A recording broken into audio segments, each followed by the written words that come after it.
Hello and welcome back to our YouTube channel. Today we're going to talk about the film called The Princess Diaries. The film begins with Mia Thermopolis getting ready for high school while holding her dog. She glides down the pole from the attic to leave for school with her best friend Lilly on a skateboard. The clumsy teenager reaches her high school, which is full of characters, but the most interesting ones are the three girls, Lana, Anna, and Fontana, who appear to be the mean girls of the school. Mia stands beside her locker when she and her best friend see Anna kissing Josh. Mia likes Josh. Mia is a curly-haired girl and is invisible to people. That is, she isn't noticed at all, which also resulted in someone sitting on her without realizing she was there. And like Mia herself says, that happens a lot. Mia was preparing for a debate that was held in the classroom against her crush, Josh. However, things took the wrong turn. When it was her turn to debate, she got so confused and she got sick and wanted to throw up.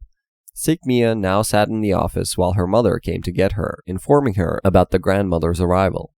But wait there, things are about to get interesting. As Mia goes to meet her grandmother at the European Consulate's building, she is met with a surprise. The grandmother she was there to meet was a queen and Mia was a princess. The news was too big of a shock. Dazzled Mia ran to her house as soon as she got to know that since she is royal by blood and only heir, she will have to be the queen of Genovia and rule the people. Now Mia needed to ask her mother questions about her father, who she just got to know was a prince. Her mother, Helen, who was an artist, told her that her father was a prince and they separated because they wanted a normal childhood for Mia.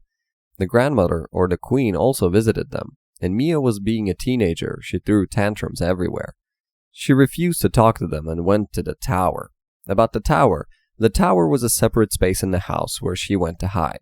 Meanwhile, Mia's mother Helen proposed a deal that Mia will come to the consulate event and then she will decide if she wants to be a princess or not, which both her grandmother and Mia herself agreed on. Now came the real task of making Mia the princess. The Queen of Genovia, Clarisse Renaldi, took the reign and got to work to make the shy and extremely clumsy teenager into a beautiful princess. They started off with the basic manners, how to walk, how to talk, how to sit, etc., in all of which Mia was poor at. Later on, things took a wild turn when the Queen started to teach Mia dance because Mia only knew simple plain freestyle, so they taught her Spanish and French dances. This didn't stop here. It was necessary to teach her how to eat as well. In between all her lessons, she met Joseph, who was the royal security head. The queen had asked him to be Mia's chauffeur and helper. Joe became a friend of Mia, who would help her in everything and carry her around in a limousine. Mia also introduced Joe to her best friend Lilly, and he would take the girls to school. Now was the time for the big princess transition. A curly-haired and bushy-eyebrow Mia desperately needed a transformation, for which the Queen of Genovia called upon the personal stylist Paolo. Paolo is quite a character who came as a package with two of his assistants. Paolo was not at all flattered by what Mia looked like, so he desperately wanted to transform her. They gave her a makeover and completely changed her looks. The excited princess ran to her friends for the big face reveal.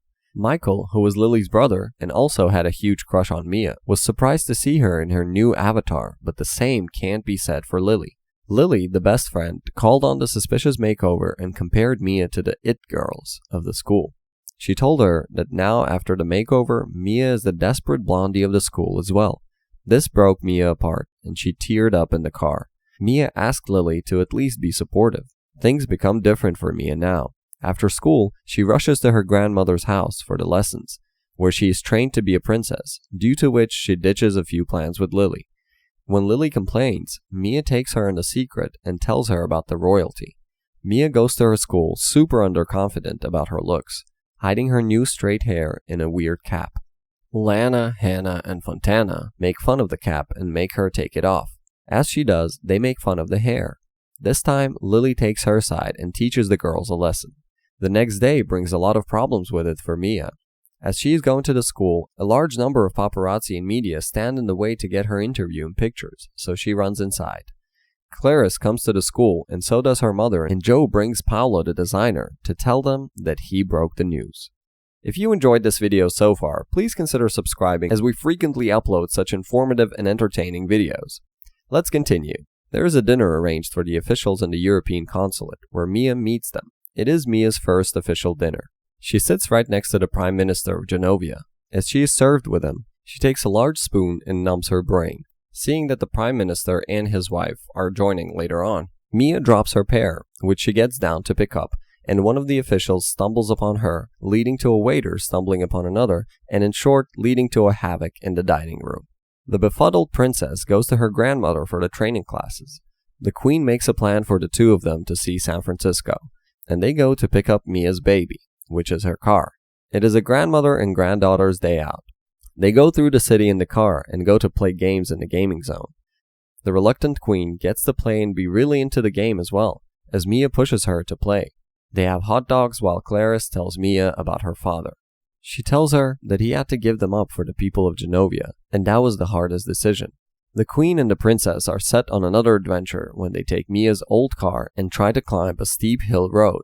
After trying, they fail miserably, resulting in Mia's car hitting a bus. Mia pulls the handbrake, but the handbrake comes out. Police is called, and they are stuck in a grave situation. The queen tries to get out of the situation by offering an imaginary job to the constable and transport worker, and she succeeds in alluring both the men. They agree to let them go.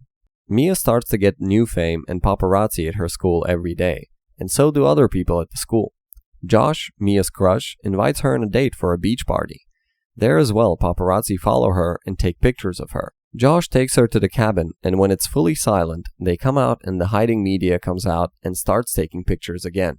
Josh kisses Mia as his only claim to fame. Mia rushes and the trio suggests that she change her clothes in the tent.